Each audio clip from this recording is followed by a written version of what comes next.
Joseph Branham ng'ayogera ku ngeri y'obuweereza obutuufu obw'emirundi 5. Mukama akwenye omukisa ng'owuliriza. Please. He also told us the true way of a fivefold ministry. Era yatuyigiriza n'engeri entuufu ey'obuweereza bw'emirundi 5. He did. Ddala yakikola. Which I believe by the grace of God I'm part of that fivefold ministry. Bwenzikiriza olw'ekisa kya Katonda nti ndi kitundu ku buweereza bw'emirundi 5 obwo. I believe it. Ekyo nkikkiriza. I believe in a true fivefold ministry. Nzikiririza mu buweereza bw'emirundi 5 obwa nnamaddala. There has to be a true fivefold ministry. Wateekwa okubeerawo obuweereza bw'emirundi 5 obwa nnamaddala. There's men of God that have true callings of God on their lives. Waliyo abasajja ba Katonda abalina okuyitibwa kwa Katonda okwa nnamaddala ku bulamu bwabwe. That believe this message with all their heart. Bakkiriza obubaka buno n'omutima gwabwe gwonna. They preach this message with all their heart. They believe it. Babuulira obubaka buno n'omutima gwabwe gwonna. Babukkiriza. They believe this message is the absolute. Bakkiriza nti obubaka buno kye kyenkomeredde oba ye kamala byonna. Now you've got a true fivefold minister's got to believe this message is an absolute, this end time message. Kaakati oteekwa obuweereza obw'emirundi 5 obwa nnamaddala buteekwa okukkiriza obubaka buno nga ekyenkomeredde ekimu oba nga kamala byonna obubaka buno bwonna oba tugambe obubaka buno mu bulamba. Which is the Holy Spirit. It is this message. Nga ye Mwoyo Omutukuvu bwe bubaka buno. So it has to be your absolute. N'olwekyo buteekeddwa okubeera ekyenkomeredde ekyo enkondo yo oba kamala byonnaawo. But they got to catch the vision. You got to play the tapes. Naye bwe baba nga baakukitegeera ekyo bwe baba nga baakufuna okwolesebwa okwo kati olwo oba oteekeddwa okuzannya entambi. You've got to. Oteekwa.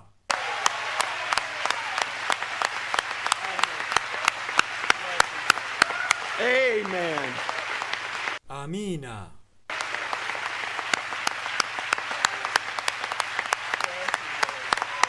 Praise the Lord.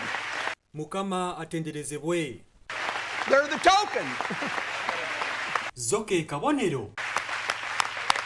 Amen. You may be seated. Amiina, muyinza okutuulako. Now, when you say that, and this is going to bring a lot of controversy, and the devil's been really beating me up on this.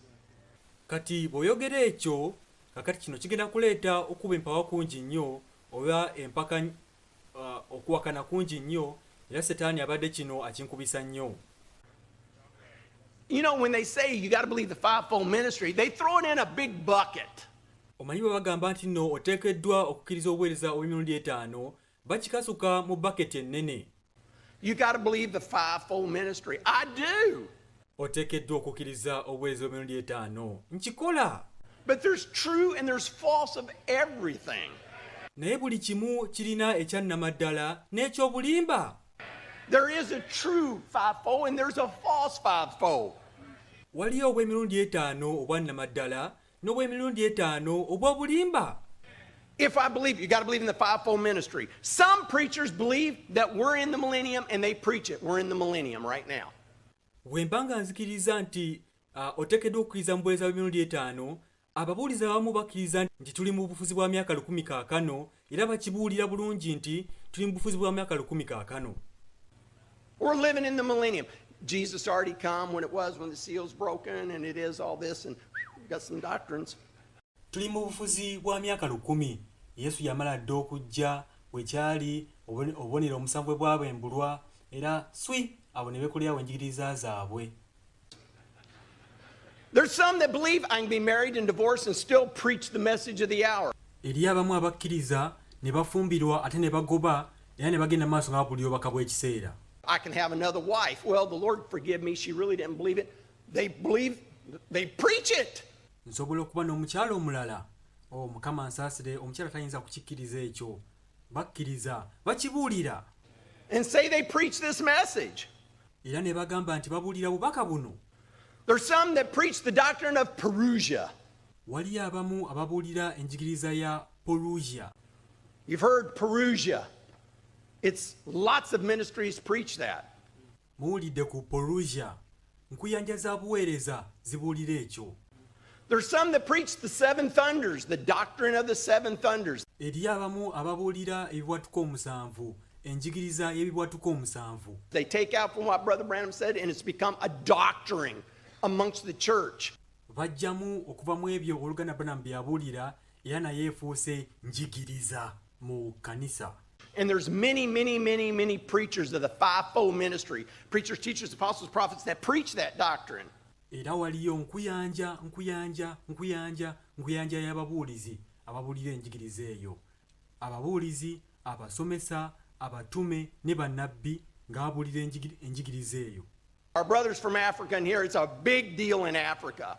Baganda baffe okuva mu Afrika era mpulira nti mu Afrika mulamwa gw'amaanyi nnyo eyo mu Afrika. And you know what they use? Marriage and divorce book. That's how they prove polygamy doctrine. Era omanyi engeri gye bakikakasaamu bakozesa akatabo ka kuwasa na kugoba bwe batyo bakakasaamu enjigiriza y'okuwasa abakazi abangi. It's through the marriage and divorce book. Kuyita mu lutambi oba mu muzingo gw'okuwasa n'okugoba. No matter what you tell them, they preach it. And there's a lot of them that preaches it. Si nsonga obagamba ki bo bakibuulira era nkuyanja lukunkumuli abakibuulira. There's some that say it's got mistakes in this message.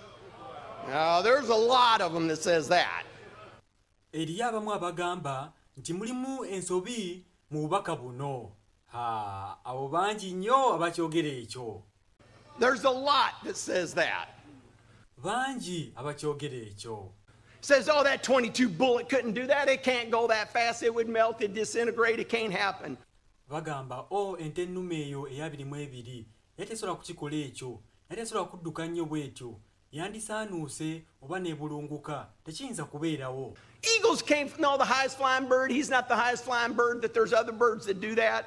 Empungu teziyinza kubanga si bye ebinyonyi ebisinga okutumbira mu bbanga, mbu waliyo ebinyonyi ebirala ebikikola ekyo. Now, that's not the correct date. When Brother Branham says the angel of the Lord come down on this date, that isn't the correct date. It was happened this, and it happened this way, and it happened that way. Nedda olusulo lunaku olutuufu Luganda Branham bw'agamba nti malayika Mukama yakka ku lunaku bwe luti. Nedda olusulo lunaku olutuufu kye kino ekyabaawo era kyali bwe kiti era kino ne kibaawo. That's what they say. There's many of them out there. I'm sure you've all heard those type of things. Ebyo bye boogera bangi nnyo ku bo ewabweru ngakasa buli omu ku mmwe awulidde ku bintu by'ekikanga ekyo. What was the very commission that God said? What was it? Kwali ki okutumibwa kwennyini Katonda kwe yagamba? Kwali ki? Get the people to believe you. Leetera abantu okukukkiriza.